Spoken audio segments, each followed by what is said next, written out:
Hello, my name is Michael Roberts, and I thank you for taking the time to allow me to address you today. I'd like to start by asking a very important question that's been asked thousands of times to anyone in a troubled marriage or relationship, and that is, do you really think the grass is greener on the other side of the fence?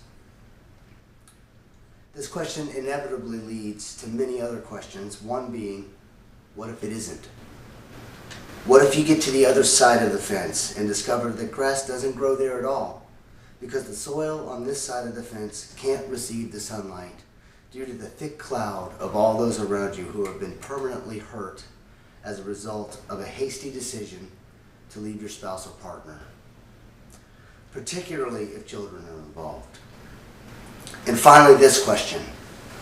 As you stood next to the love of your life and vowed to love and honor him or her till death do you part, did you think in that beautiful moment that you'd ever be feeling the hopelessness that you're feeling right now? The answer is obviously no. If you're a person whose word is trustworthy, if you're a person who values others' feelings enough to consider using every resource available in order to protect them from feeling hurt or pain in any way, if you're a person who loves yourself enough to look not outside yourself but within yourself for the root causes of what's wrecking your relationship, if you're a person willing to take ownership of your absolute role in your relationship's failure to function, because make no mistake, it takes two to fall in love, it takes two to nurture a relationship, and yes, it takes two to destroy it as well, then all logic indicates that you must be a person who is willing, at the very least, to ask yourself this question. Is it possible that it's better to get rid of the problem and keep your spouse than to get rid of your spouse and keep the problem? It is so important to realize that there is no such thing as an easy divorce. The second you decide to divorce, you are giving up control over your child or children. You are giving up control over your finances, perhaps even where you will live. You may resolve your issues in mediation, but you may not. Ultimately, a stranger called a judge could be the one to tell you how often you will see your child, how much money you will keep. Unfortunately, that stranger doesn't think exactly like you. Often divorce merely exchanges one set of problems for another.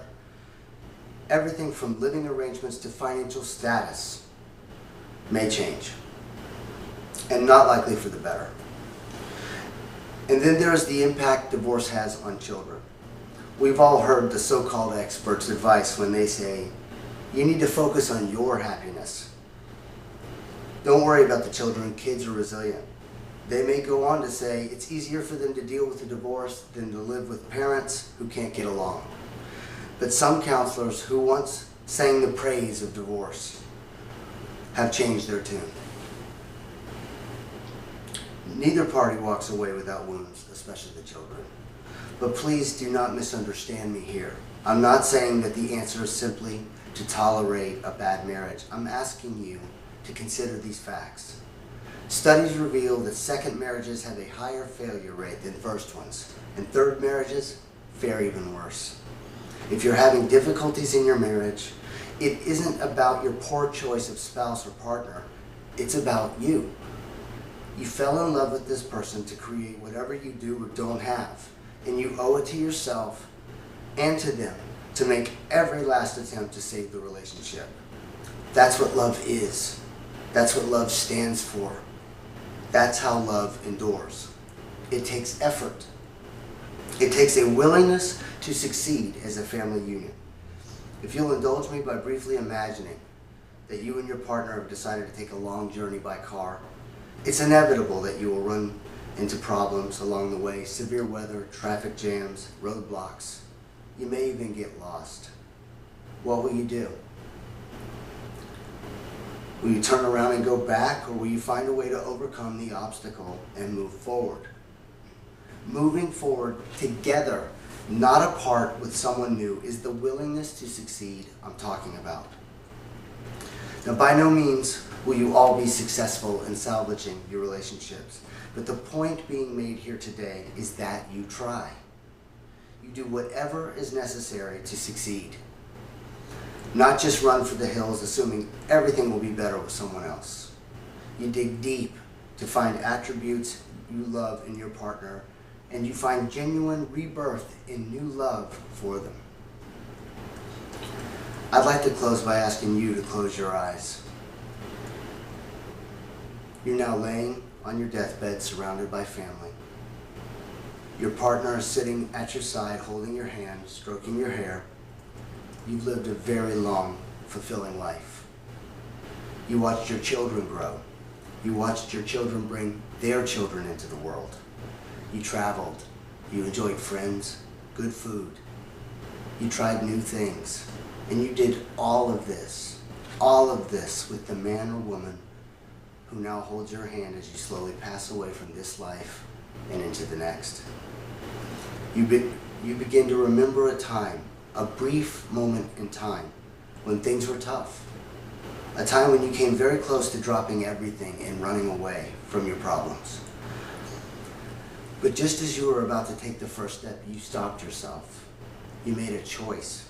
The most important choice of your entire life. You chose to honor your commitment to your partner, to work for your relationship, not run from it, to grow with them, not from them, to build your life with them, not tear it apart. And as a result of this decision, this most important decision of your life, you can look in his or her eyes, in your children's eyes, but most importantly, in a mirror, and know that you did everything in your power to make true the statement that love will endure.